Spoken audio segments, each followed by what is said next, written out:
What's up, everybody, and welcome to Shapes of Gaming, the weekly conversational podcast all about video games that's unedited, unfiltered, and unhinged.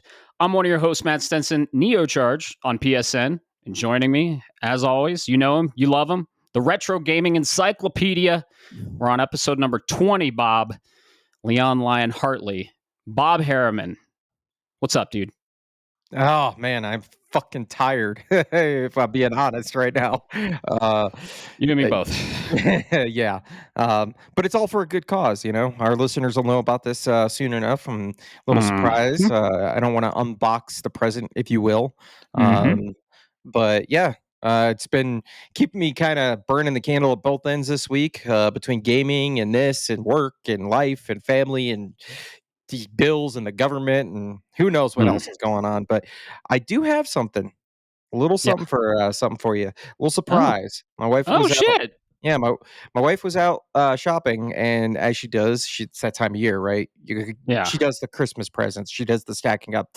She said she bought me a present and was worried that it was damaged, so she opened it to ensure condition. I kind of laughed at her when I saw it because I was like, yeah, that happens all the time.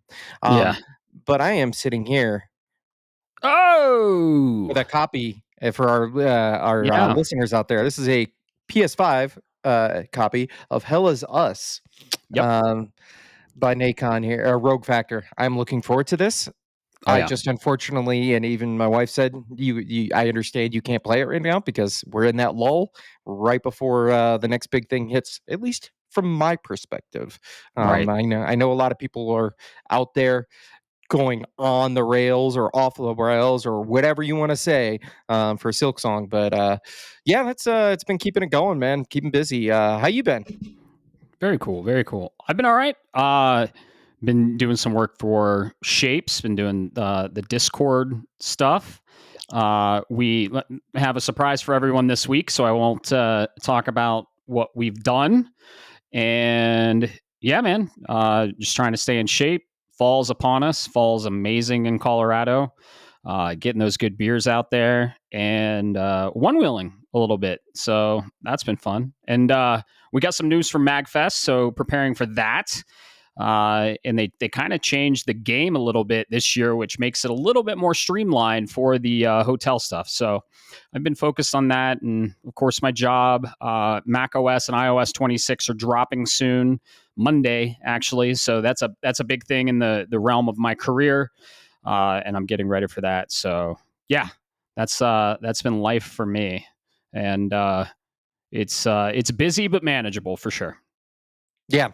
Never want to idle hands or the devil's plaything, I think is that phrase. But so you know that reminds me. You ever seen that movie Idle Hands from in the 90s? Yeah. All right. Yeah, with he was in Final Destination, right? Yeah. Same actor. That's a good movie. It's funny. Some really funny parts in there for sure. That's a good 90s callback for sure. I'm a 90s baby, but there. Best decade. Sorry, I said it. 100%. Can't argue with me. It's objective. I agree with that 100% with what's going on now and everything that happened. Man, I just want to go back. I just want to like wake up in a field with my original Game Boy and Pokemon Red and be like, "Oh, that was just a nightmare you had. You're back in the 90s playing fucking Pokemon Red."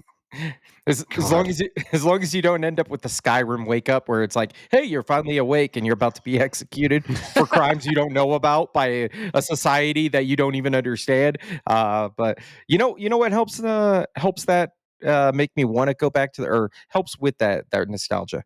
A good alcohol. A good beer. Yes. Yep. So I saw you crack it right beforehand. What's on the? What's on the docket?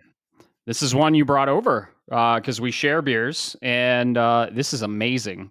It's from, let's see, where is it from? Brewed, Living the Dream Brewing Company in Littleton, Colorado. So Littleton's a subset of Denver, so right up north, and it's called Powder Run Tangerine. It's a cream ale with vanilla and real tangerine. And holy shit, is it amazing. It tastes like one of those orange cream pops. It's amazing. Love it. Yeah. Thank you. Yeah, absolutely, man. Sharing beer is great. It's kind of like it's kind of like sharing games back in the day. Exactly. The difference is, excuse me, I don't expect you to bring me the can back. Right. Yeah. That's a good analogy. How about you? What are you drinking?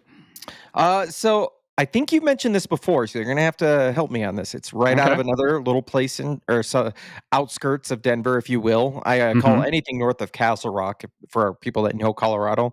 That's just Denver to me. Oh I yeah. don't care.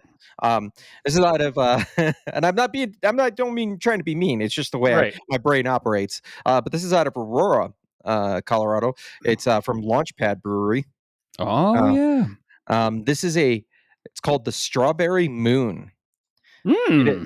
This is a strawberry shortcake blonde. God, my friend, you're gonna have to bring one of those over. It feels like a dessert beer. Oh yeah. You know what I mean? It is crisp, refreshing, and then I get that strawberry, and somehow you can taste the cake in it, and that airiness Oh, that you get with shortcake, I can taste it in there. This is why I love craft beer. Not the that's IPA awesome. stuff, the craft beer, because they're fucking wizards, Harry. Yeah, that's awesome. And the cake finish on beers, you get that fruit at the front, and then the cake finish. I know exactly what you're talking about. That's how you know you get a good brew on your hands. So that's awesome, man. I am excited to try that.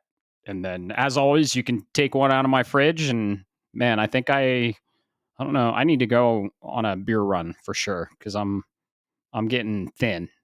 So with Quick, beer. quick, everybody, send him beer. Yeah. I'll never turn down beer. There is one other significant thing I forgot to talk about that I did yesterday, actually. With the iPhone event, Apple had an iPhone event. They unveiled the iPhone 17.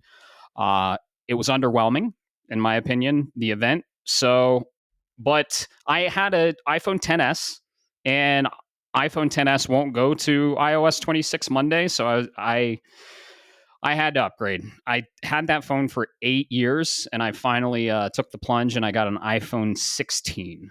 So Ooh, the new one, yeah, huh? I not the think that 17. The 17 was really announced. That comes out in about a week and a half. So I wasn't too impressed with what the 17 brought, and it's a little bigger than the 16. And I already think the 16 is too big. I love the size of the 10s. Man, if it was up to me, I would be rocking the fucking mini or the size of the 5S from back in the day where it fits in the palm of your hand. Whatever happened to technology getting like smaller instead of bigger? Dude, they have a fucking stupid accessory that attaches to the phone, and it looks like a purse. It's a strap. It's a strap that goes across your body that attaches to the case. Not only is the strap ugly as fuck, but they are charging $60 for this strap. And I was like, you are out of your goddamn minds. Oh, that is brutal, man. I but come on, they gotta have big, high fidelity screens. How else are the kids supposed to play Fortnite and Roblox and all the other You mobile don't. Yeah, you don't. There's the right answer. Yeah, Exactly. they're getting like tablet size. You can take an old iPad and just hold it up to your ear and be like, "Hello, hello." Can I did that once for a video because the phones were getting so big. It was just like, these are iPads now. And yeah, if you want to game, go game on a fucking console on your TV. How about that? And It's funny you mentioned that. I had a buddy in the back in my Army days. He took the handset from an old rotary phone, and then he would go driving around in his car, and he would hold the receiver for the rotary phone up and pretend like he was talking on the phone and sit in traffic just to get people to be like, "What the do the double takes? What the fuck was going on there?" that's amazing. I love that. Yeah. Uh yeah, the event was underwhelming. I mean, there's a lot of cool shit coming out, but dude, they started the naming convention of the iPhones. Like they used to do iPhone 4 and then 4S, 5 and then 5S. And they were just little iterations of the previous model. And that's why they called them the S model. Well, they didn't stop that. And they keep doing that, but they call it a completely new number to basically deceive consumers. So this new phone, the 17, is essentially a 16S, and it's a little bigger, and I'm not interested. So I was waiting to see what they do. The 4 core things I wanted from my 10S was USB-C, MagSafe, lighter, and a better battery. And the 16 gives me that. So you know what? Got it through Verizon on a hell of a deal, and I'm happy with it. So it's a huge upgrade from the 10S. So that's awesome, man. To bring this into gaming, when are companies going to understand that naming conventions matter? oh Like yeah, the most famously, the two that I always think of, and this is why I love Sony, or one of the things they do right, is Wii to Wii U. Most people didn't understand that it was a different console, and then right. Microsoft, what was it, the Xbox One, and now we're on the Xbox One Series XS. I It's still the don't even understand it. yeah, the Xbox Series S, and then the Xbox Series X, and then before that there was the Xbox 360S, Xbox 360. I think there was an E or something. Yeah, man, this naming convention is stupid. And then you have PS1, PS2, PS3, PS4, and PS5. And then you have Pro on the end of that, or PlayStation 1 to PS1. Super clean naming convention. But yeah, the Series X, Series S, Series Sex, I don't know what the fuck. Xbox needs to work on their naming convention for sure. Yeah, So absolutely, man. yeah. Speaking of naming convention, and I know it's not relevant to gaming, but Apple actually did fix their naming convention for iOS. We were on iOS 18, and then macOS 15, and then Apple Watch 12, and then Apple TV OS 9. They streamlined it, and everything's the name of the year. So we're going from macOS 15 to macOS 26. So shout out to them. It'll make my job easier. I'm an Apple IT. I'm a systems infrastructure engineer, and I build shit that requires me to know all that. So yeah, it's welcome change. That's good. I'm so glad they're doing that. That single Mm-hmm. pane of glass. I heard, and maybe you can confirm this. They're trying to unify the operating systems across all their different devices. They've been doing that for the last 5 years. Mac OS is slowly merging to iOS. iOS is slowly merging to Mac OS, and I think we'll eventually get a hybrid device that will be like an iMac with the screen, and then you tilt it down, and it becomes iOS, or I don't know. But yeah, they're blending together for sure. So we'll see. They've been doing it very slowly, and they understand you're messing with something that people know like the back of their hand for the last 2 decades. So Yeah, definitely for the enthusiast standpoint. I'm curious. Yeah, yep, yep. uh, I mean, I've been an Apple guy, but I love tech. There's something Oh about it, yeah, man. yeah. Tech and gaming kind of go hand in hand. It's like it's part of the nerd culture. So yeah, new phone. Who dis? I gotta say the ability to block or silence unrecognized callers on an iPhone was a absolute I'm never fucking going back moment for me. They are enhancing that with iOS 26. And they are going to give you an AI assistant that answers the call and says, state your name and your business. And you won't get a call at all. And then that will come through and be like, this is a call from blah, blah, blah, doing blah, blah, blah. And then you're like, answer or ignore. And you can do it all with your Ooh, voice hands free. ooh, let's do that. Jarvis, Yep. hit him with Yep. an ad. Basically, yeah. So iOS 26 is bringing that. I'm excited for that as well.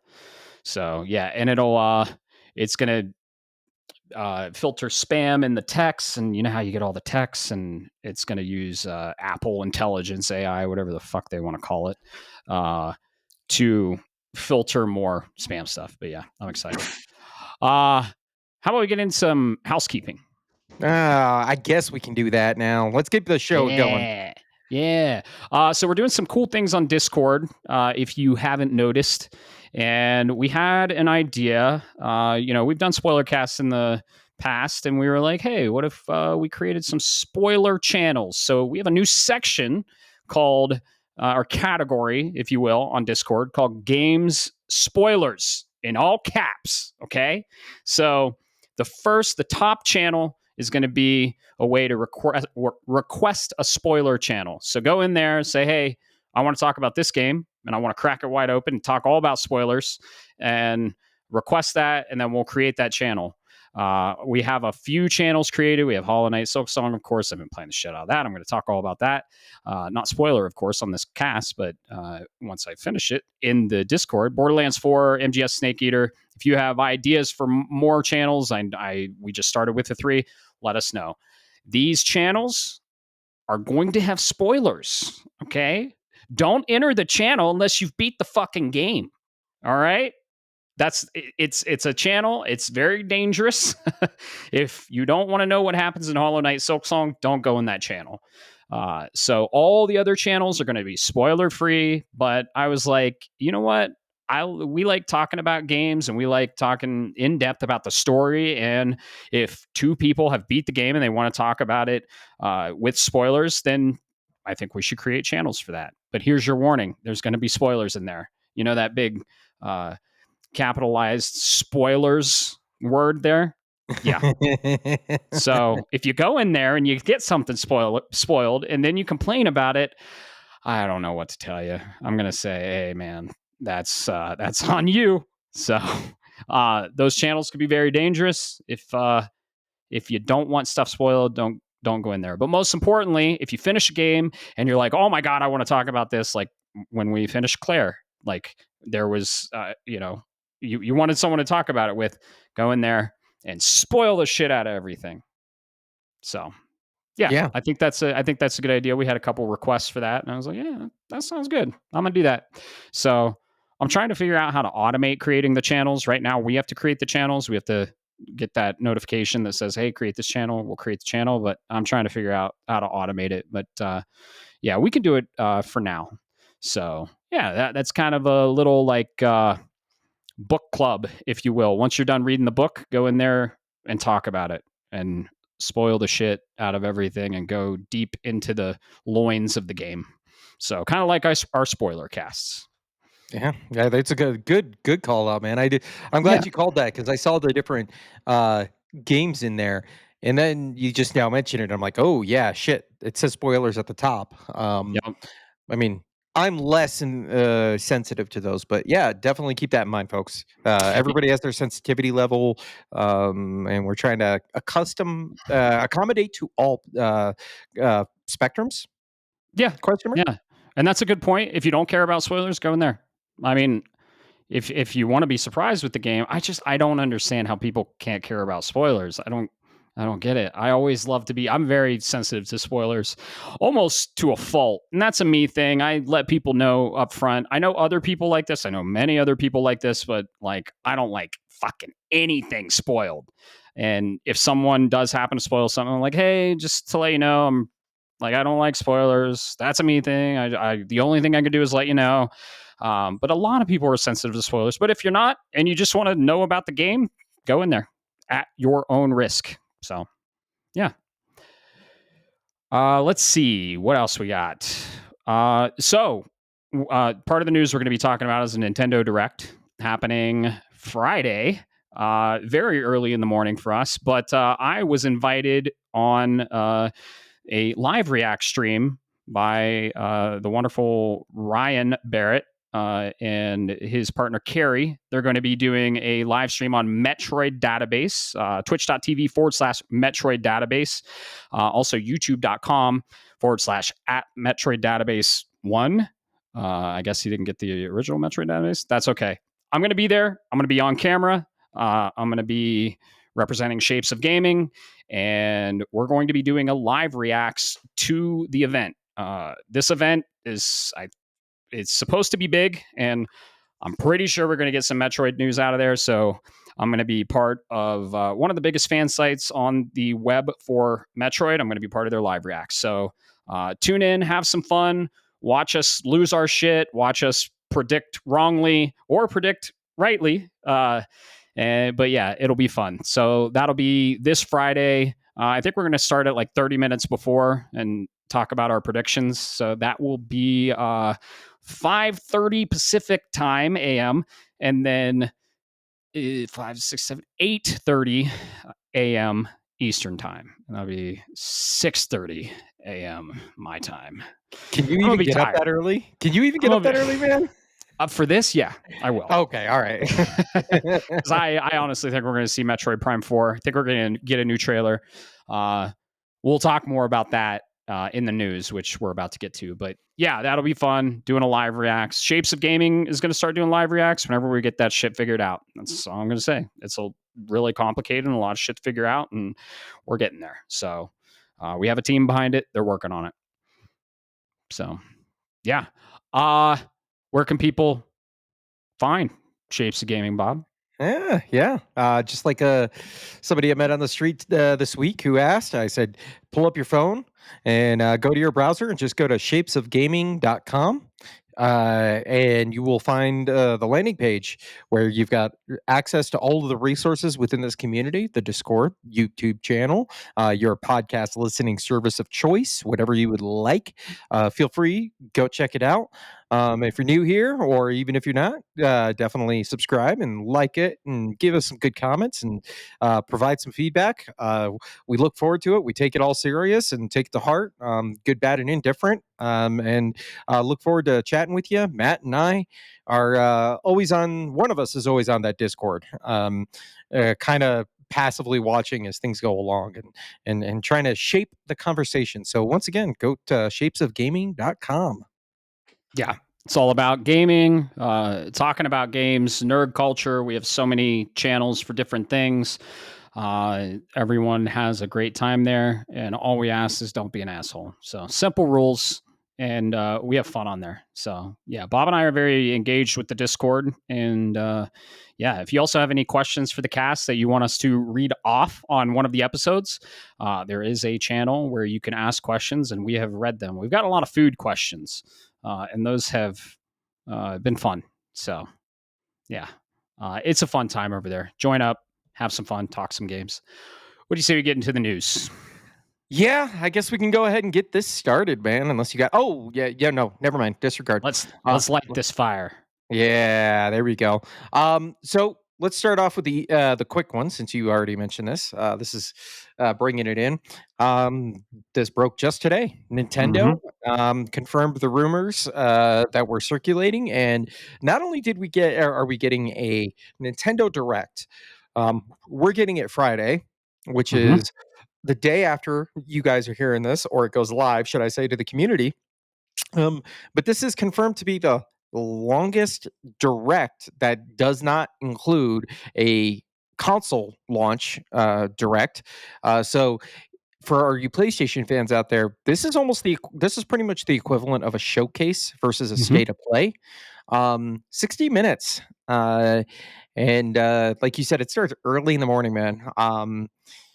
I don't know. Before I cut it over to you, I got a prediction, Matt. I want you to listen, hear what you think on this. I think we're gonna get some kind of a preview, maybe a teaser of a new 3D Mario adventure game that's coming, because the last one was a 2D that we got. I also think we are going to get a release date for Metroid Prime 4. I think it's coming this year. I have a feeling. And then those are my two big ones. I think those are like my guaranteed cheers. I've got some wild cards out there, and some obscure stuff. Like I think we're gonna get, let's say, for example, we're finally going to get an announcement for Fire Emblem. Mm-hmm. But if you play Fire Emblem, cool, and you know it. If not, you don't care. Right, right. I 100% agree with you on both those things, except Metroid Prime 4 is coming next year. And they're going to give us a consolation prize, if you will. This is my bold prediction. And as always, folks, tame your fucking expectations for these, because there are some wild predictions out there that everyone's like, oh my God, we're getting a new Zelda and blah, blah, blah. I'm like, guys, is it first time?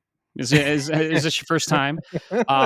My wild, bold prediction, and I say this for many reasons because I want it. One, and I have it drafted. Two, is we're getting a Metroid Prime trilogy remaster for the Switch 2, and they're going to be porting Prime Remastered from the Switch over to the Switch 2, finally giving us the Echoes and Corruption remasters. and bundling those all in, maybe, I don't even know, $100, 120, maybe 70, who knows, 80. It's going to be more expensive than a base game, and they're going to give us mouse controls. So I can see them doing it if they're going to be delaying Prime, which, dude, Prime 4 has been in the oven for a while, like 10 years, dude. And it's a flagship IP, and the Prime series has sold a lot. Nintendo doesn't really pay attention to Metroid. I can see them fucking shadow dropping this. I really can. And I won't put anything past Nintendo from what we've been seeing lately. They're kind of just going to the beat of their own drum, and they're like, yeah, we'll do whatever the fuck we want. You'll give us money. Doesn't matter. But if they're smart about this, they're going to give it at least a 6-month lead up and release it at February, March of 26. And then they'll be like, and while you wait, here's the trilogy to get you ready. Wouldn't that be a fucking brilliant marketing plan? For fans of Metroid, which I mean, I honestly, I kind of see where you're going with this. I see the vision here, and what I'm getting at, and the angle I want to come at is, how many more Metroid fans are going to grow? Like, how much is the fan base going to grow out of a Metroid Prime 4 versus, hey, let's go ahead and toss the dog a bone, if you will. Especially since we got shadow dropped Metroid Prime remastered, by the way. I know. People remember that. Yep. So I don't see it coming. I don't see it like, I could see it going both ways. I'm placing my bet on one side. I'm placing my bet on black. You're placing your bet on red, and we're gonna just see what the roulette wheel says. Basically, yeah. But I can see either happening. I won't put it past Nintendo to just fucking shadow drop Prime 4. Seriously, it would be a mistake, but you know what? They kind of don't care about Metroid. They've proven it in the past, and I could see it. Do I want that happening? Do I want them to care about our girl Samus? Absolutely. I'm a diehard Metroid fan, as everyone knows, and I would love to see her get the lead up and the excitement and the hype she deserves. Absolutely wish that could happen. But Metroid and Star Fox. They're Star Fox and then F-Zero most notoriously. Right. But you're right, dude. This wish list stuff is or direct. Like, here's just one. I'm not going to call any individual out. I'm going to just tell you. I pulled this from Reddit. They wish at least a teaser for a new 3D Mario game, a new 2D Mario game, a new Smash Brothers, a new 2D Zelda game, a new Animal Crossing game, a new 3D Kirby game. By the way, have you heard about Air Riders? And Luigi's Mansion 4. Yeah, that's quite the wish list. Yeah. It might be time to talk about the Oracle of Ages, Oracle of Seasons remake.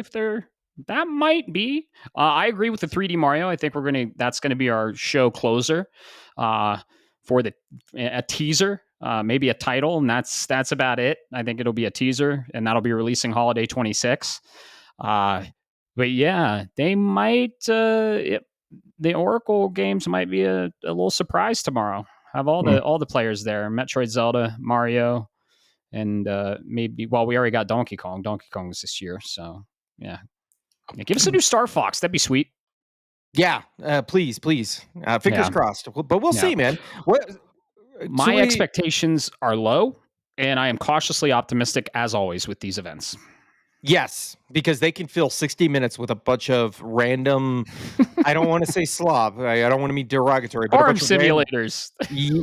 Simulator and cozy games. They're not my thing necessarily. It depends on the game and my mood. But it seems like every one of these directs, it's like 3 to 5 cozy games, and then something that might interest me. Right. So getting a little irritated there, Nintendo. Step the game up. I wonder how much third party they're going to have, and I also wonder how much they're going to fill it with PS4 games, Xbox One games being ported over to the Switch 2. Like, introducing Red Dead Redemption, the Yeehaw Switch 2 edition, and just Arthur Morgan Flies Off a Horse edition. And yeah, or they'll be like, have you missed your favorite female bounty hunter?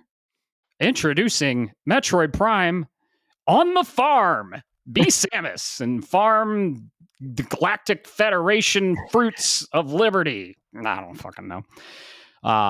Yeah, they tend to disappoint in these events. So if you keep your expectations super fucking low, you'll never be disappointed.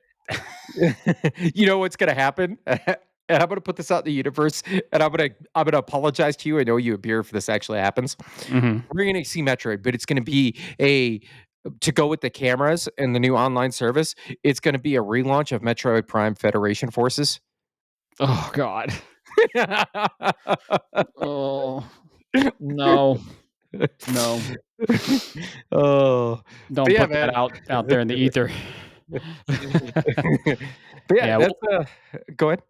we'll see what they've been cooking up. I hope it's prominent first party, and I hope it's not filled with a bunch of third party stuff we've already played on PS4 and Xbox One. So And we'll see, man. Definitely. What are you guys thinking out there, by the way? yeah, Hit up in the Discord. You still got a good 36 hours beforehand. I don't care. It can be the wildest prediction in the world. Let's chat about it. But anything else you want to say about this? no, I'll have more predictions before the actual event on camera. So tune in. Should be a wild ride. And dude, Metroid has got to be there. So anytime that happens, regardless of what they announce, it's very exciting, and you'll see me lose my shit. So it's Yeah, entertaining. go check it out. I want to see Matt lose his shit. Yep. Yep. And we'll be interacting with the audience. So if you're in chat, we'll be reading all the chat and can answer questions, and you can follow along. So it's always a fun time. Yeah. You know, speaking of fun times, Matt, I want to bring this out. This just broke today as well. This came from the PlayStation blog directly. If you're not aware, or like me and you're terrible with dates and years and stuff like that sometimes, PlayStation, the original PSX, passed its 30-year anniversary this past December within Japan on December 3rd. And Sony kind of gave us some cool stuff, at least with the themes, and I'm so glad they brought those back, right? But they have announced a social media community event, I guess is the best way to put it, where they're celebrating 30 years of PlayStation, and they are requesting, and then you can go read it on their PlayStation blog, is between now and the end of September, September 23rd. So you've got just under 2 weeks. Is go to X and post your favorite memories. In other words, pictures, things of that nature, to sorry guys, it's Twitter or Instagram with the Yeah, it's hashtag. Twitter, just Yeah. Twitter X, whatever. With that hashtag PlayStation 30 memories, 30 being 30. And I guess Sony says we'll see how this is going to work out. I'm kind of curious to see. They're going to select certain posts and images and put them into a collage, if you will, to kind of immortalize those experiences and those memories throughout the years. So definitely, I encourage people, if you want. There is a disclaimer at the bottom that your likeness imaging and all that. Basically, PlayStation has that image now, and they can use it whenever they want.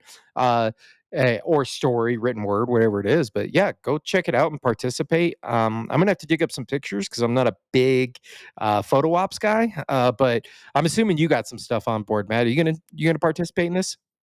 I probably no, I probably won't. I don't have pictures back that far because I mean we literally had uh disposable cameras at that point. I have some physical pictures at my mom's house or something, but the digital stuff didn't come around till like '06. But I love this concept. I love this idea. I love when companies acknowledge their roots and embrace that and bring the fans in on it and celebrate what made them who they are. So I love this and I want to see more of it.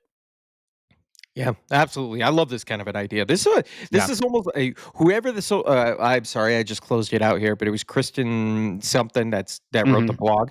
If it was her idea, she deserves a promotion because this is how you get engagement with your community and you build up that hype train and all the other catchphrase words that are used in the corporate world. But at the end of the day, it's a great idea.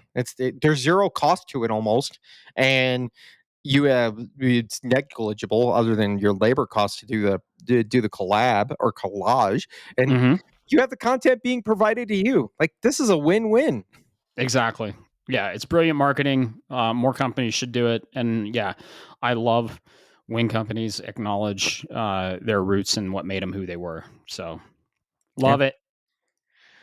All right. Well, let's keep on the well, I'm thinking we'll keep on the, what is it? The PlayStation theme that we got All going right. on. So I sent you this link, and you can follow along if you'd like, there, Matt.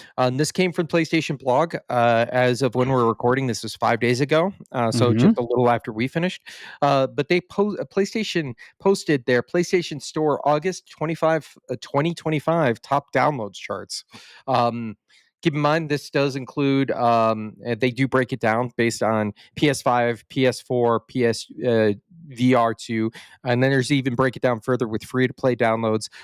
They do it between US and Europe. But for the purposes of this exercise, I'm going to focus on the PS5 in the US because that's the more current and relevant. And to be quite honest, unless something bubbles up like Battlefront 2 did a couple months ago, there's not a whole lot of changes in the PS4 market download stream.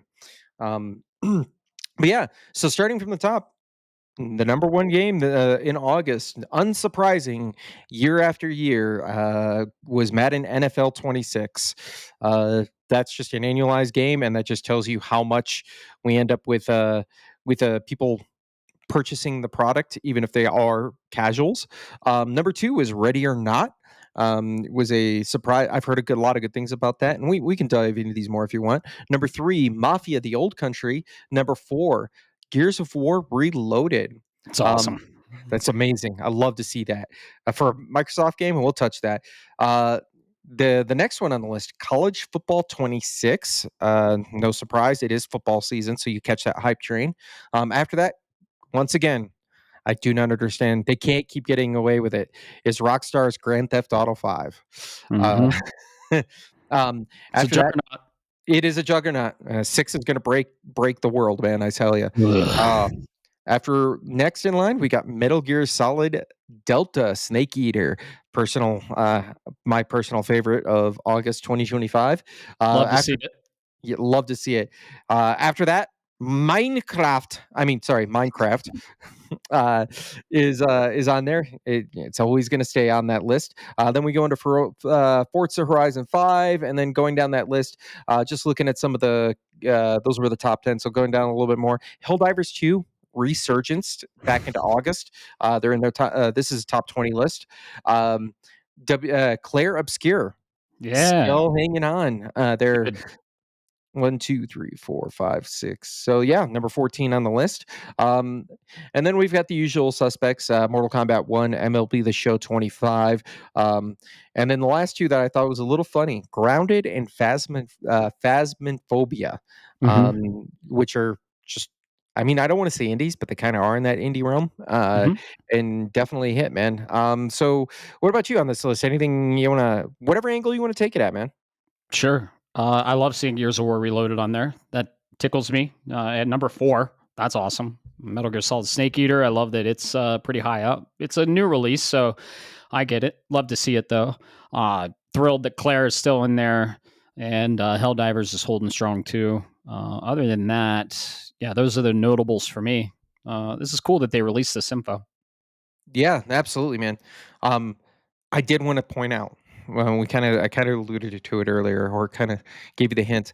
Can we talk about how Helldivers, which just recently went to Microsoft, then the next two that are in the top 10, or that are in this top 10 list, are Forza Horizon 5, a 4-year old Microsoft racing game, Microsoft Yeah. owned and published racing game, followed by number 4, Gears of War Reloaded, a 2006 remake that was a day and date launch from Microsoft into the PlayStation Mhm. ecosystem. Uh, this is unreal, man. Yeah, I mean it's working. Their Xbox's strategy. They're porting games over to PS5 to expand their software reach, and people are buying them. They're probably making more money over on the PlayStation side than they are their own side because they have it all on Game Pass, and they've trained their users and the gamers not to buy shit. But on PS5, the cost of entry is to buy it, and they're probably making more money on the PS5 landscape. It's crazy. It's crazy to see. We're getting Halo at some point. Yeah, even at 70% rips, Yeah. coming from PlayStation, $70 of the or 70% of the $70 is what Microsoft's going to take on each one of these sales. For those that might not understand, and it's usually that's the industry understanding. But Hmm. to see Gears of War and Forza Horizon means Microsoft's just literally going, "Hey, do you want to help us make money? We'll give you a percentage of it," and then they walk away happy and free. I feel bad for the Xbox player base in that regard, and I don't mean that derogatory. I know it sounds mean, but I kind of feel bad because your company is like, you know what? Nah, the other kids are going to get the Nintendo too. Yep. I've said it, and I'll say it again. I think Microsoft is going the Sega route, and I think they're going to be a publisher of software in the next half decade or so, and they're going to get out of the first party market. So it's going to happen.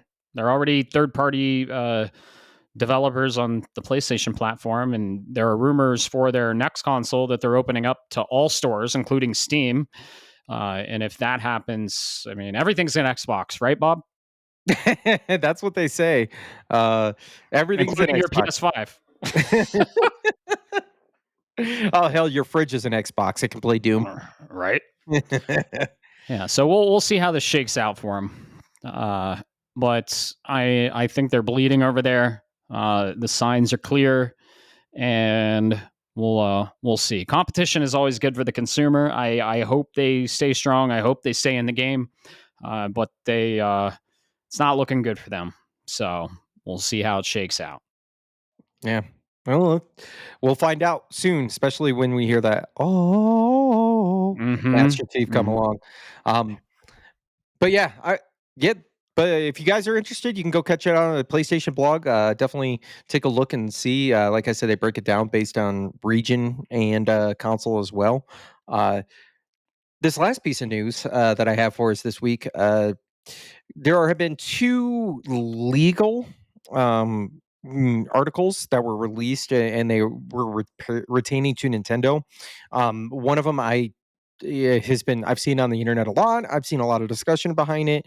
The TLDR is Switch modder and his company have effectively been shut down by Nintendo for modding Switches. And I while that's entertaining, I think the other one is a little bit more interesting. And I wanted to take this as an opportunity because I think, and I want to preface this to the audience: we are not lawyers, we are not legal experts here. We do not do that. I don't even know a lawyer to go consult to talk about this stuff, who would be willing to do it for free, anyways. But last year, the third party accessory manufacturer Genki was providing mock-ups, if you will, of Nintendo Switch 2 products ahead of the official announcement from Nintendo. At Um, Gamescom, right? yes, that's correct. It was at Gamescom last year, and without surprise, you kind of they we'll get into it. The short answer is Nintendo did file a lawsuit against them, and as is with most a lot of lawsuits out there, particularly this, uh, it has been settled out of court because bringing lawyers in and charging them and going through the litigation process is always expensive. So sometimes, a lot of times, this is what happens. In fact, from my understanding, lawyers encourage this to prevent everybody losing the farm.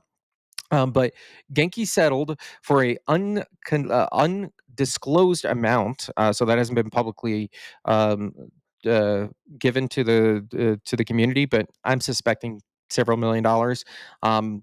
Most notably, and I wanted to see what you think on this, Matt. Genki and all other subsidiaries of Human Things are permanently banned from using any Nintendo logo or design or anything similar using the terms Nintendo, Switch, Switch 2, or Joy-Con, and selling any accessories that don't clearly state that Genki is an unlicensed accessory manufacturer.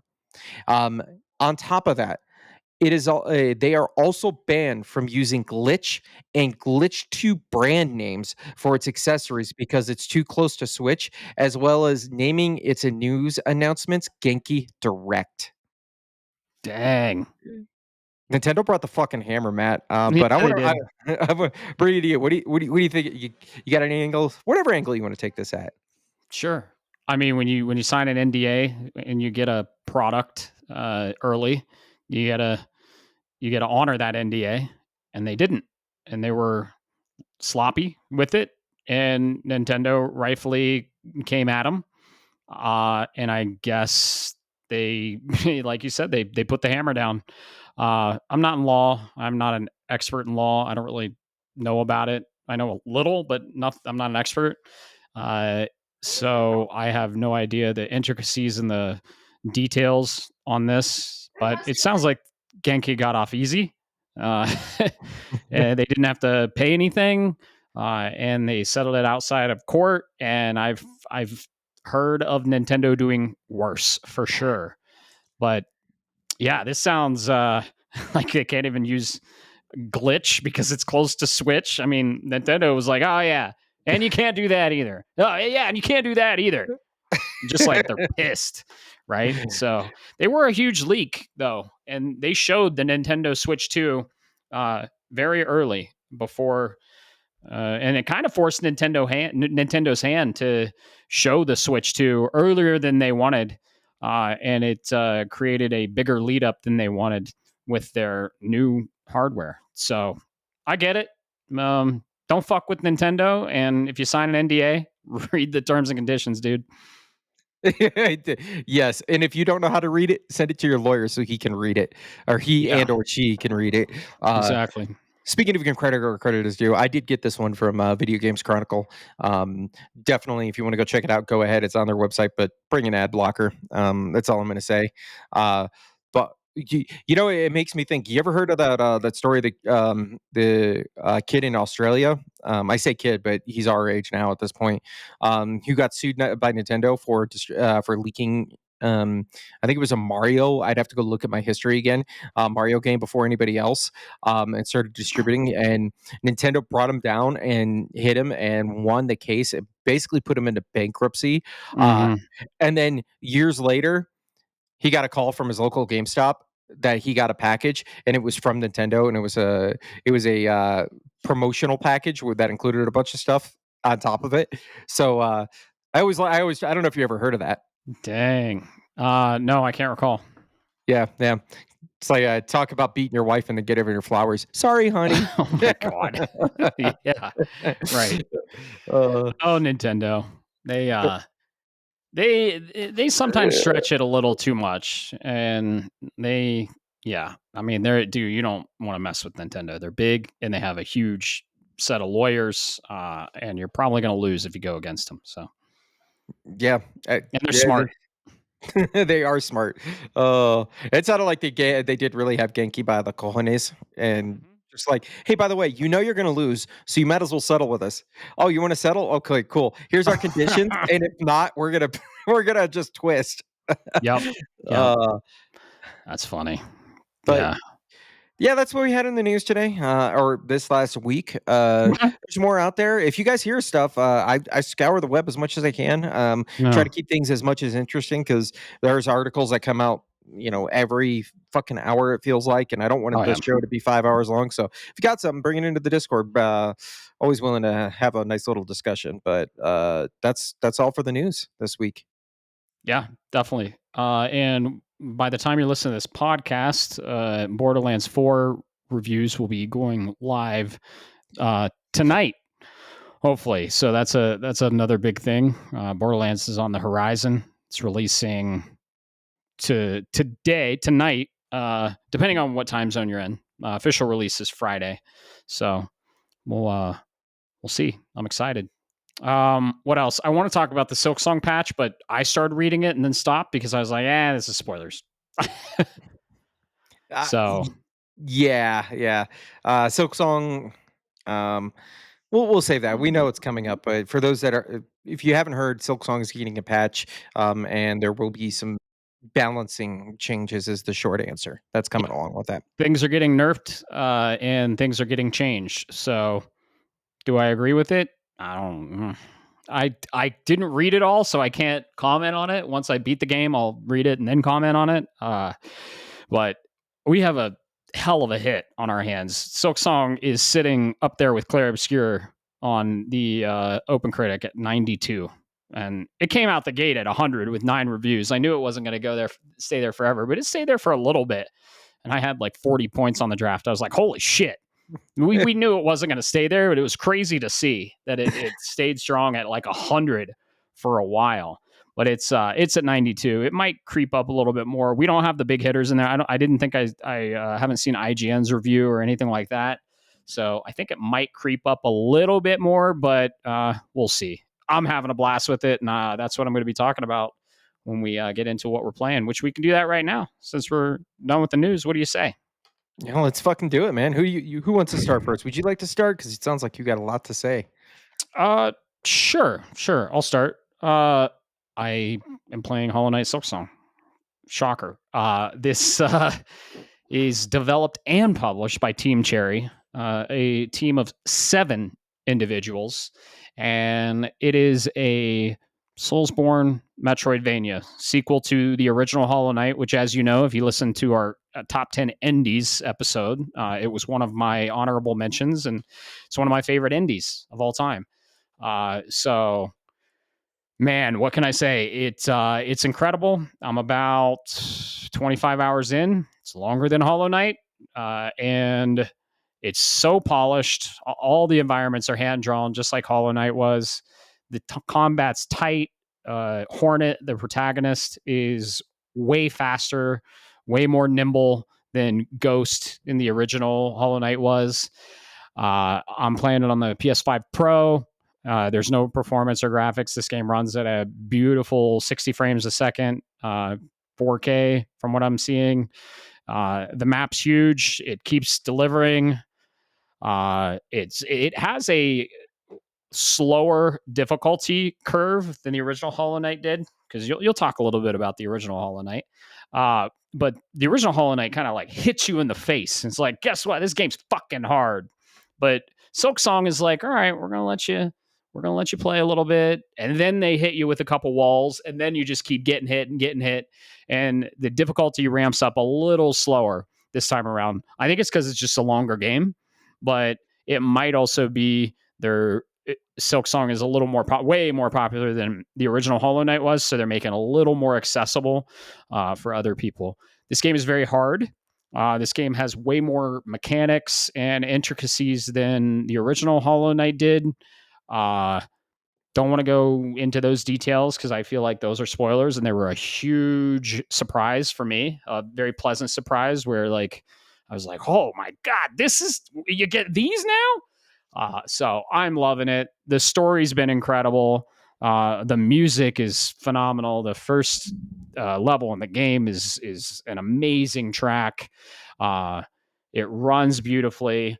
I'm having a blast. I can't wait to play more, and uh, it's up in my top 3 of the year for sure. I don't even know when I'm going to finish it. I'm kind of dark on how long it is. Uh, it just keeps going, man, and I'm having a blast. And there's so many enemy varieties. There's so many builds you can do. There's so much customization. It improves on every aspect that the original had, and the original was phenomenal. So I had pretty high expectations for this game uh, because I played the original, and I've been waiting for this game for 7 years. My expectations have been absolutely blown away. It Mhm. is a fucking phenomenal game, and I can't wait to play more. Dude, that's awesome. So you said Yep. it's in the top 3 this year. Um, the question is, where have you figured out, or have you decided where this is going to land in that top 3 yet? No, they're so different. Like my top three are Claire Obscure, Death Stranding, and Hollow Knight, right? And they're such different experiences. It's like comparing apples to oranges. It's like, which apple do you like better? This apple or this orange or this potato? You know what I mean? It's like, dude, they offer such a different experience and such a different aspect of gaming. Like, you can't compare a 2D Metroidvania side scroller Soulsborne to Death Stranding, right? I mean, from a No. gameplay perspective, I have to choose one, right? I have to choose one. I don't think I'm going to say anything until our cast where we cast our votes for the Game Awards. And then you'll know what my game of the year is, because it just, it could change, right? We have Ghost coming up. Who knows? Right. And I've been on the fence with my top three, like, which one is fucking better? So we'll see. We'll see. And I'm loving it. There's a couple things, like minor gripes, right? The map, I wish you could zoom in and move around. That would be nice. And then I did have a bug I encountered where the frame rate just tanked. I thought I was going to have to. It was so minuscule and just like 1% of what I've played.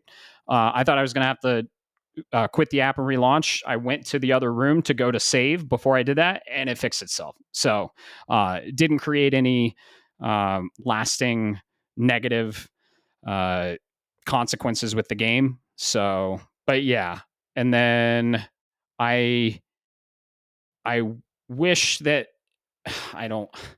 Hollow Knight, this does better than Hollow Knight did, but I wish there was just a tiny bit more direction in the golden path of the game. Metroidvanias are made for you to get lost and literally made for you to explore and fill out the map. Mhm. But dude, I got lost in this area where I wasn't supposed to be, and I finished it. And I like talked to a friend, and he's like, "Oh yeah, that's a side end game area." And I'm like, well, what the fuck? And that was a huge wall I hit, because I mean, there was no save points, and I guess I finished an in-game thing. So apparently, uh, I'm okay at this game, and yeah, I love it. I've died many times. It's a Soulsborne, so not a lot of complaints. Shit, I'd give it a 9.5 right now, from what I've played. Incredible game. If you loved Hollow Knight, you're gonna love this game, and that's pretty much all I've been playing. So loving every second of it. Yeah. No, Yeah. that's good, man. So you said,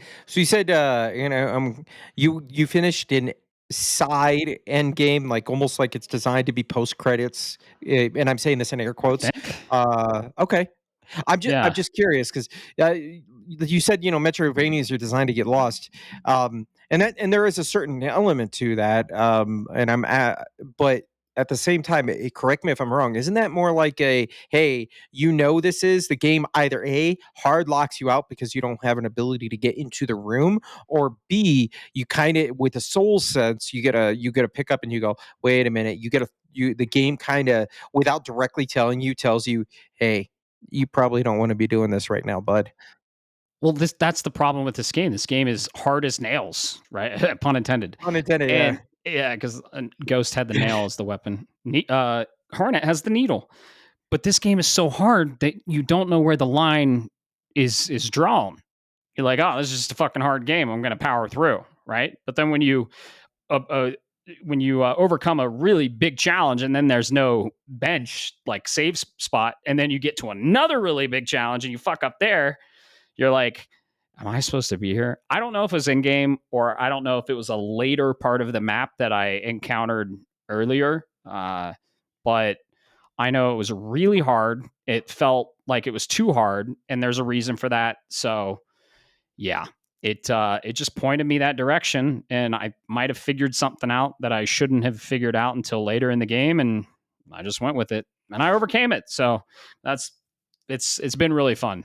Dude, in Soulsborne games, when you're just trying that boss over and over and over again, it's so satisfying when you finally drop them. And dude, speaking of bosses, this game has incredible, unique bosses. And you say, and I agree, that every every boss in a 2D side scroller is kind of like a dance, right? Well, some of these bosses take that literally, and it's fucking amazing.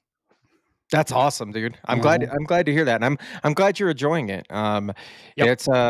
It's a game maybe I'll get to in the next when, as the joke goes. Right. When. Right. This was a put down everything and play game for me. I've been waiting been waiting for this game for too long.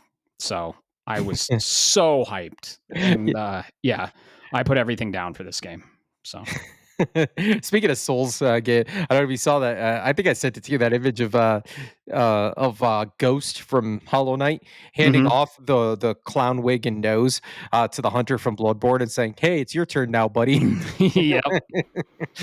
Uh, Man, just waiting on that one too. Who knows? Maybe we'll get a state of play this September. Maybe we'll be ready to do live stream reacts on our channel. Who knows? Time will tell. There are rumors of one coming. I know. So maybe next week. Maybe they'll just be like, "Fuck it, it's Friday." You know what? Maybe they'll do like they did with Summer Game Fest to be like, wouldn't it be awesome if they shadow dropped and be like, "Hey, we're doing a PlayStation showcase today. Tune in 4 hours." You know, like they did with Summer Game Fest right before Nintendo. They do the same thing, just like they did right before Keighley. Just be like, big dick energy and plop. I can see it happening. We'll see though. We'll see. I want to hear about your experience with the original Hollow Knight. I know you're not far. I want to hear it. All right. Yeah, let's start there. I got a couple of things on the docket this list. All right. I'm let's just pull the band-aid off. This is a good game. I'm about 2.5, 3 hours in, give or take. Beat the first couple of bosses. You've seen some of my trophies and play stuff there, Matt. And what can I say? I know this is ostensibly a good game, but I still can't figure out if it's me or if it's the game, but something's quite kind of like, in your relationship, and it's like, I like this, but something's quite not clicking. And I see that with the original Hollow Knight. I love the art. The art style is amazing. The music with the Astros, it sounds so good. The gameplay, the smooth as a butter. It's very responsive from a 2D side-scrolling perspective of Metroidvania or 2D action, side-scrolling action. It responds. There's no, "Oh my god, that hitbox should not have fucking hit me," kind of a situation. I haven't come across it once. And for frame of reference, this continues to be a thing even into our current generation. Prince of Persia, for example, I thought was really good, except for some of the hitboxes with spikes were a little wonky. But yeah, this game, I can see everything about it that people love. And I'm playing the Void Heart edition, if that matters to you, so to the Hollow Knight community. And I see it, I look at it, and I just don't have an appetite for it. I'm kind of going, I understand, like, if this was a true Metroidvania without the Souls aspects behind it, if it was just a true Metroidvania, I have a feeling this would probably be a game that would be bleeding into Borderlands, where I'm like doing two at once. But this whole Souls like, hey, I died and now I'm going to get sent back 7 rooms because that's where the last bench was. And that is indicative of Metroidvanias. Samus, when you died, guess what? You went back to the last save point. But this is a game designed for you to die and overcome challenges, a little bit more upfront than another, let's say, a Castlevania or something of that nature. So it kind of feels like, why does he keep kicking me in the dick line, where I just keep getting punched in the nuts. And it's not that I don't like Metroidvanias, folks. I have played, except of Sekiro, I have beaten all of the Soulsborne genre. I platinumed Elden Ring, so I am not unfamiliar with these games. But this one, man, it's kind of a miss, and I don't want to say it's because it's the game. So I'm kind of putting it down for now. I want to distance myself from it. I want to think about it. I want to breathe on it and kind of decide, okay, is it just me because I'm so worried about a commitment with Borderlands 4 coming up and the release schedule, or is there something here that it just is not my cup of tea? All of that to be said, I think this game is awesome. I think if you like a high quality game, give it a shot. This is a cheap game, $15, I think, base price. It's worth the price of admission. It's a short, from my understanding, I want to say about 15 hours, give or take, depending where you're at, your skill level. And you'll know whether it's going to be for you or not. And at such a low cost of entry, um, it's definitely worth at least investigating into, man. But yeah, Hollow Knight, the Void Heart Edition. I can see why this is a 9.5 game. So I'm gonna put it down and I'll come back to it later and see how it looks. Cool. Yeah. Uh, yeah, it's a little challenging, right? When you have a game you've been waiting on looming in the horizon, and Hollow Knight requires your absolute focus and requires a shitload of patience and perseverance and calculating. And sometimes I think if you have something you're really excited for, like hovering over that, it could be a detriment to your experience. So that's why I was like, just do a cozy game or something before Borderlands 4. Sword of the Sea. I'm just saying.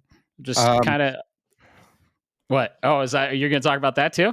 I may have been playing another game. Yeah. Okay, cool. I can't wait to hear. But yeah, I'm glad you're enjoying it. It's fucking really hard. It's an unforgiving game. Uh some of the checkpoints are very far from that boss, and you have to learn that boss to beat that boss. And to learn that boss, you have to keep dying and learning and dying and learning. And that gauntlet in between the bosses can sometimes get real fucking frustrating. So I hear you there. Uh, and all I can say is, yeah, if you're not feeling it, put it down and play it some other time. But I'm glad you recognize, the art and how amazing it runs and it looks and plays. And I'm glad you're open to playing more eventually. But yeah, like you said, we got Borderlands 4 on the horizon, baby. Yeah, it's coming. Mm-hmm. And then right after Borderlands 4 comes Evil Leafs Chronicles, which Yep. is easier than Tactics Ogre, if anybody knows what I'm talking about in that genre, but it is a thinkers kind of game, kind of like Mm-hmm. Civilization. I don't know. I think, like I said, I don't think I have that capacity to really put the effort forward to it. You have to be in a certain mindset. Mm-hmm. And this is critical, folks, to think about is when you're playing a game and you're like, man, I don't like this. You have to stop and think, is it the game? Is it me? Or is it that both of these were just not aligned, right? Um, and you'll figure it out. You just got to stop, go smoke a blunt, go smoke a cigarette, have a shot of Jack, whatever your thing is, and think about it and put a little bit of forethought into it. Other than I've had conversations with people of, well, that game fucking sucks, and I'm like, well, why does it suck? Right. Well, no, it just sucks. Well, you're not opening up a dialogue and shaping the conversation, if you will. Exactly.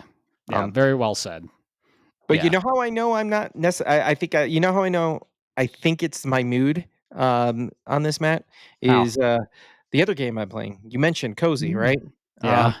I went back to so you mentioned Cozy, which led me into comfort foods, booting up good old games, playing Heroes of Might and Magic 3, seeing some Red Alert, uh, Command& and Conquer Red Alert Remaster, just stuff that I'm familiar with, and then I forgot that I had Sword of the Sea still. This is free if you have PlayStation Plus Essentials.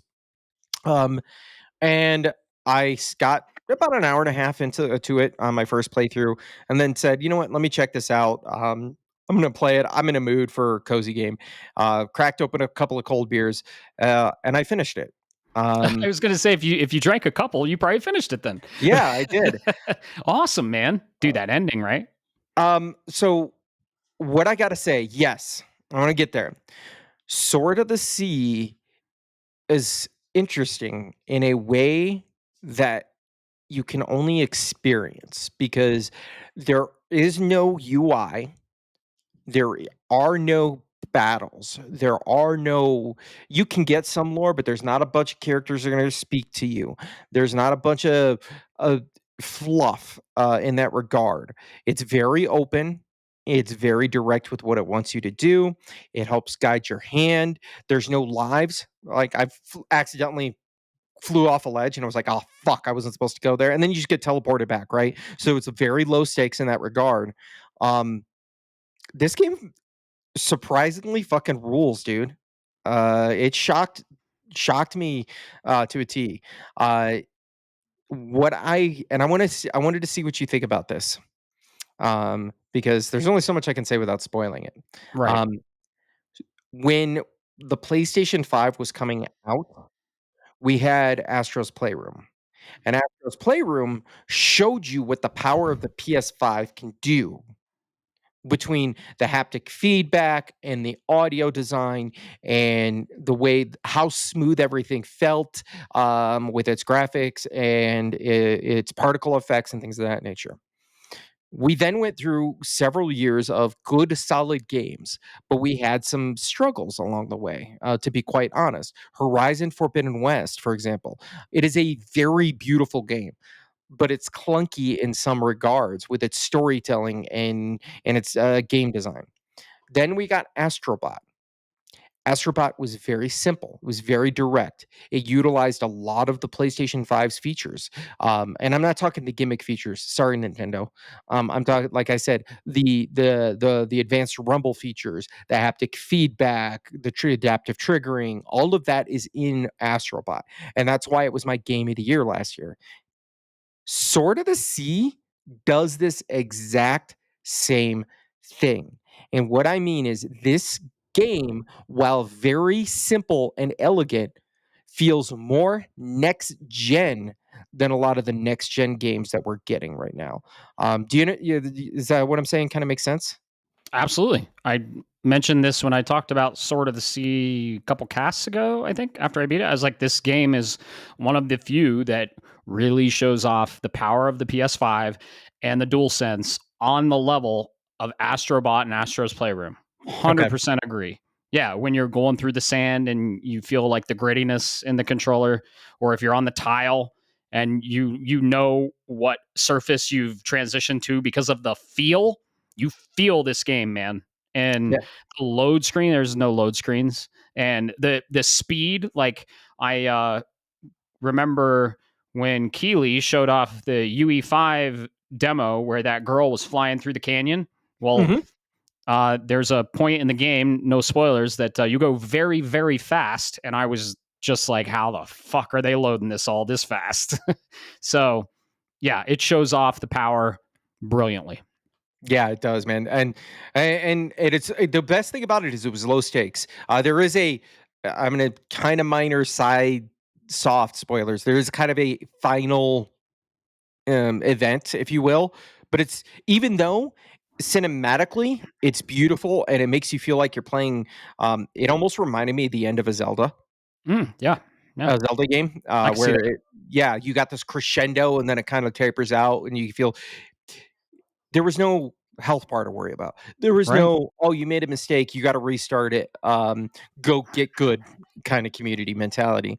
It Hmm. just felt fun, and I had no clue what was going on in terms of story. I still don't. I don't care though, because Yeah, the game does the one thing that Nintendo lost, and this is just my personal opinion, that Nintendo lost a long time ago, which is a game needs to feel good to play first before it can be a game. So, what gameplay is it? is king. Yep, Giant Squid. Yeah, I tip my hat to you.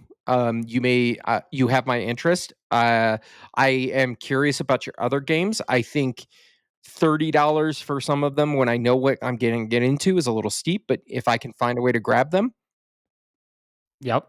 I I'm will listening. be there. I will be there. Especially, I'm going to keep an eye out. Your games are going on my wish list, and when I see a sale, I'll be stacking them up because you know what it's like to make a game and make it feel good. So, like I said, a round of applause is in due order. Beautiful. I'm so happy to hear that you loved it. And Yeah, they put everything in the background.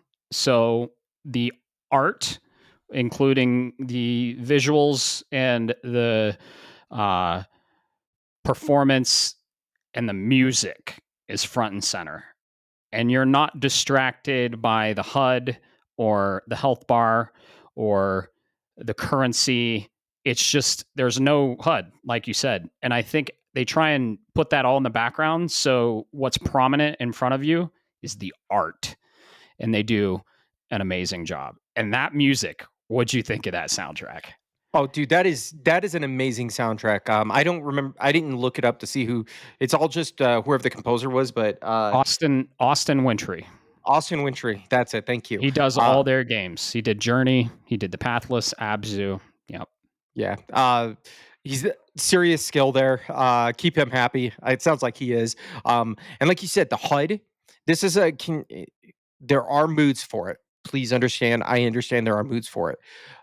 But most of the time, when I get into a game that's modern, it feels modern because the UI is a cluttered fucking mess. And and I'm saying this with a little bit of scorn, simply because sometimes I don't want that. I want the simple elegance that is what you're telling me is what you're showing me. I don't need a mini map. I don't need sub menus. I don't need the health bar, and then I need the ammo. And what I mean by that, it goes back to environmental storytelling. I think a really good example of this, and it's a little bit of a callback because I'm going to feel dated now, is in the original Halo. You remember the assault rifle? Oh, yeah. It had an image there that showed you how many rounds were left in the chamber. Uh, you didn't need to guess. You knew what was there because you could just look at it. That's what these guys do well. It's a very good thing. And my goodness, right before Borderlands 4, which is where a lot of numbers and a lot of guns and a lot of stuff coming at me on the screen. So I know what I'm getting into, folks.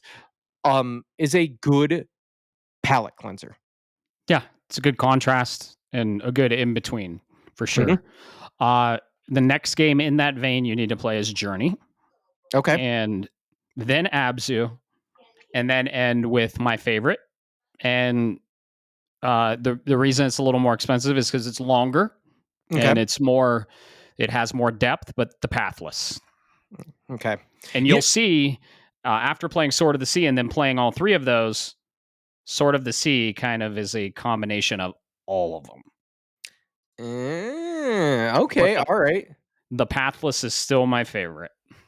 That's good, man. Yeah, Can we? I did want to, before I forget this. I did want to call out.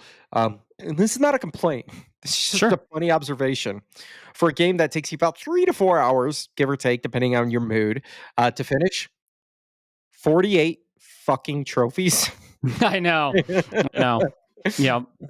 and none of them seem Yeah. hard. From what I could tell. Right. But I kept popping trophies as I was playing, and I'm like, "Oh, this is awesome." I'm expecting like 16 trophies, give or take, and then I pop it open near the dashboard near the end, and I went, "48 fucking trophies! What the fuck is this?" Yeah. Yeah. But yeah, it's awesome, dude. It's meant I to be played more. It's meant to be played over and over again. I, So, I picked yeah. up on that, and Yeah. the greatest thing about this is it's pick up and play. Oh, absolutely. 100%. Yeah. So, yeah, incredible artistic game that puts art front and center, most importantly. If you have an evening to spare and you just want to veg out, turn your brain off for a little bit, and just get immersed in this wonderful world, all four of these games are hits. I'd say Sword of the Sea is my second favorite of the four, and then The Pathless. So, but Journey is no slouch. I mean, shit. And Abzu, all incredible. So yeah, these games are very unique. Another one's Flower. Flower is another from that game company. Mhm. That's another one that is in the same vein. So yeah, uh, incredible game. I was so excited when they announced this, and they it was Giant Squid. I was like, oh my god, I'm totally in. I'm so in. That's why I drafted it. I played it on launch.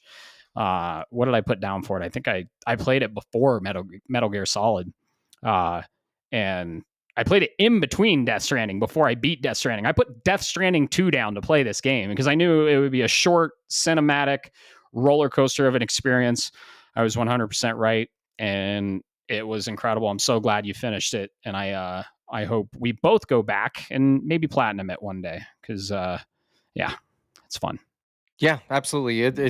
I definitely would, and I gotta say, the next time Giant Squid comes up on that PlayStation Direct, you and I are going to be fighting for a bidding war on their game because I have been converted. I see the light, if you will, of what Giant Squid is cooking, and I really enjoy it. Awesome. I'm so happy to hear that. And yeah, you've only played one of the 4 amazing games they've created. So all the other games are in the same vein. If you love this game, you're going to love the other 3. So can't wait to hear what you think about the others. So I'm so glad you finished it. That's awesome. Yeah. Oh, ADHD. Sorry. You know what we forgot to talk about in the house cleaning or housekeeping, Matt, as What? we're wrapping up this segment? What? Shapes of Gaming now has a Twitch. Oh, yeah. I think we said that on the Now, last more episode. specifically, if you guys want, I have not come with a schedule, but Bob has been Mhm. taking on the challenges. Recently, I've been doing Hollow Knight for that, but I'm putting it down. I will be playing Borderlands 4, and my plan is to stream it. So any chance I get a chance to play, or anytime I get a chance to play it, I'll be doing it.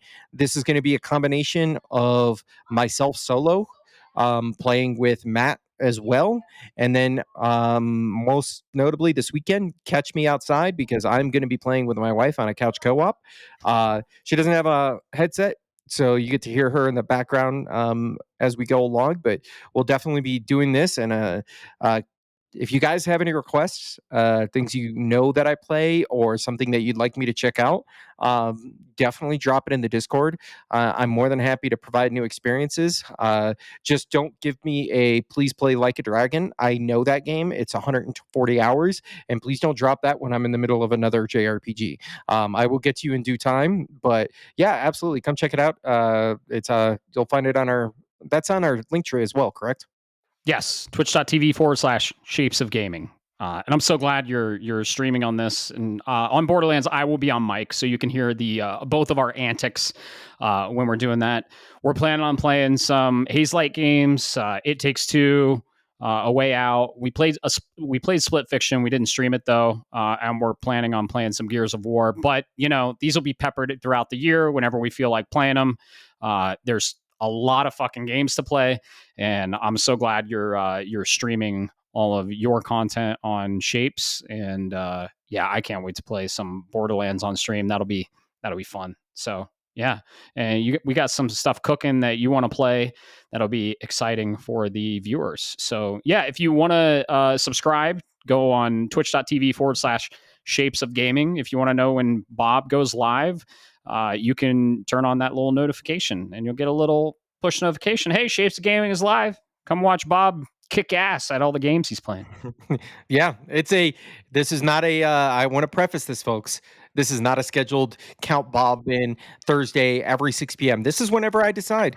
So the VODs will be there for a week afterwards if you want to hear it. But come along, join the community. I've based on my preliminary testing, I can multitask. So drop on the chat, hit me with a chat. If I see it, I can task switch, not multitask, task switching, folks. And come along, enjoy this journey as I learn the ways of 2025, how to play games in 2025. Indeed. Indeed. Yep. We're on Twitch, and that's, what we're talking about. And what this is all about is gaming. So you can watch Bob game. And when I'm on there too, you can watch me as the fellow Vault Hunter, or a fellow person that is part of the, what is it? The coalition for Gears, or all the other stuff that we're going to be playing. So yeah, you might play some retro games. You might whatever you feel like. It's entertaining, and yeah, if you can't catch the live stream, you can go on our Twitch and watch the recorded videos. I think they stay up for 14 days. I think they stay up for either a week or 2 weeks. I don't know, we'll have Yeah. to test that. So You know what's yeah. funny, Matt? What? I still we are less than 48 hours away, and I still haven't figured out which fucking Vault Hunter I'm going with. That's awesome.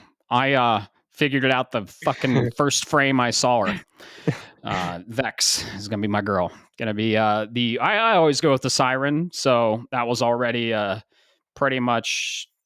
I usually do the magic user, usually do the healer slash mage slash black mage. And this time the Siren's a necromancer, so and she's hot with vampire wings, so count me the fuck in. Vex Yeah. is my girl. Can't wait. Matt was like, Um, "You keep telling me all the good stuff. Well, I'm waiting for the other shoe to drop." right, exactly. I'll of course playable as all four of them. Eventually, all six of them if we get two Vault Hunters in the DLC. And yeah, but she's going to be my main. This Siren has always been my main throughout all of the Borderlands games. So I am very excited. So what are you kind of leaning towards? Like a little bit. Like, do you have two of them that you might favor over the others? So that's There's Rafa, Harlow, Amon, and Vex. yeah, I know. Obviously I like the concept of X, Mhm. and I want to play her, but I tend to put the sirens aside, mostly because I know the sirens are always a popular character or Mhm. class, if you will, Vault Hunter, whatever Right. vernacular you want to use.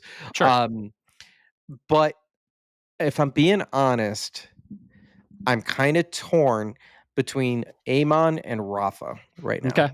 Gotcha. Uh, So yeah, tanky guy with the fire ice axe. I could totally see you doing that. Or the operator, I'd yeah, say, with the close combat fucking scythes on his hands. uh-huh. That's cool too. Kind of reminds me of the interceptor from Anthem. Remember that guy? He just Oh, yeah, yeah, yeah. Yeah, super fast, went in, super technical. And this guy has a few surprises up his sleeve. I've watched all the Vault Hunter stuff, and he can like has something to do with TDR. Like I don't know. Uh, it's totally fine if you haven't chose and you choose. I can't wait to see how the selection screen is. Remember in 2 where they're on the train and you just Yes. I can't wait to see how they do that. So yeah, I'm really hoping we have a hit on our hands. I loved Borderlands 3. 2's story was much better.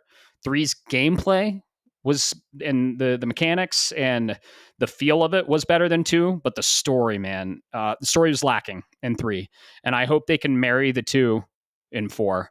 And I'm super excited. I fucking love Borderlands as much as you. So Yeah, no, you know, that made me think.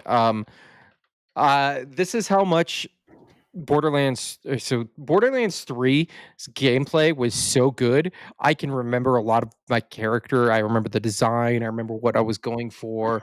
Um, but where they missed, and I'm sorry, this is a big thing for me, and I'm hoping they fix it in 4, is the opening song. mm, yeah. So, I can't remember the song. If I go and listen to it, I might be like, "Oh, yeah, that's it." But you think about the first one, what really Mm-hmm. caught me was, like you said, that opening intro where, Marcus is giving you his selling point, if you will, Mm-hmm. and then you're getting that Cage the Elephant, "Ain't no rest for the wicked." Uh, Yeah. it a and then number 2's not even my kind of artist, Mm-hmm. but my god, that fit that scene so well. And then number 3 kinda went it's Right. forgettable. Right. So I'm curious, I haven't seen if they've announced anything, if there's any leaks on it, and I'm avoiding the hell out of it because I wanna Stay be in dark. watched over. Thank you. Yep. Stay in dark for sure. So yeah, super excited for that. That drops Friday, 12 a.m. EST, 10 a.m. for us, 9 a.m. PST. So Mhm. it's gonna be great, dude. Can't wait. Yeah, Can't wait. I'm gonna go right from work. to get Best Buy to pick up my copy on Friday, and then right to the doctor or cryo to go get my back fixed, and then I'm gonna go right home and I'm gonna crack open a beer and install a game. Heck yeah. Yeah, I can't wait to play. It's going to be fun. And if you guys are playing, let us know. Maybe you can hop in with one of us and we'll explore the Borderlands together. We'll explore the moon of Kairos or Kairos. I don't fucking know where we'll be, but we'll find out, won't we? In less than 48 hours. So can't wait. First trailer, I was like, I don't need anything else. Right? Yep, exactly. Yeah. So what do you say we get out of here early? Since we have a little surprise for all of you this week. Keep your eyes peeled on the Shapes of Gaming podcast stream. That's all I'm gonna say. Maybe Friday, who knows? But we've done a lot of recording this week, and I think we're gonna end this one a little early. And don't worry, you have plenty to listen to if you want. And we have a little surprise at the end of the week. So, you got any fun plans for this weekend, Bob? Vault hunting, baby. Yeah, same here. I don't know. I was thinking, I've had a rough week, some things and stuff. I might go into the mountains for a bit, just kind of get above it all, clear my head, think. Yeah. Might go to the hot springs. I don't know. The hot springs will heal you right the fuck up. I'll tell you that. You're just sitting there with the hot water, just forgetting about all of your worries and taking in that fresh mountain air. God, it's so cool. It's so far away though. It's like 3 hours, but you know what? It'll be. We listen to another podcast. That podcast comes out Friday, and I'll have that podcast to listen to. I don't know. I think I need a little mini vacation, and then I'll be back. I'll definitely play Borderlands Friday night, probably some of Friday evening, and then Sunday. I think I'm going to take Saturday and just like get out of here. Yeah, it's that's probably good for the best, man. We all need those breaks. Go touch grass, as the kids would say. Mm-hmm.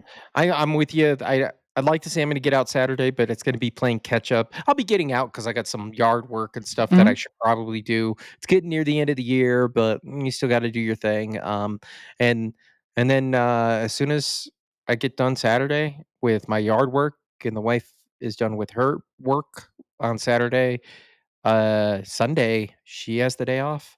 I have the day off. Oh yeah. I'm probably gonna be like, "Hey, babe, what do you wanna order for breakfast, lunch, and dinner?" And we're gonna sit on the couch and fucking vault hunt until she finally gets bored, and then when she gets bored, I'm gonna load up another character and continue to vault hunt. So, Hell yeah. I'll stream it. If I get it, we'll be streaming all Sunday for that, as much as I can anyways, folks. And definitely keep an eye out. We'll be there. Heck yeah. Sounds like a plan, man. Well, this has been a fun episode, and thanks everyone for listening. We really appreciate it. Keep a eye out at the end of the week. We have a little surprise for you, and yeah, we hope you have a great rest of your day. Keep the conversation going. Peace. Shapes of Gaming is a podcast shaped around gaming, and most importantly, our community. That's you. It is written, created, and recorded in beautiful Colorado Springs, Colorado, by me, Matt Stenson, and my good friend Bob Harriman. If you would like to be part of this amazing community, be sure to like, subscribe, or follow us on all the social media platforms or the podcast app of your choice. Thanks so much for listening, and always remember, keep the conversation going, and most importantly, keep gaming.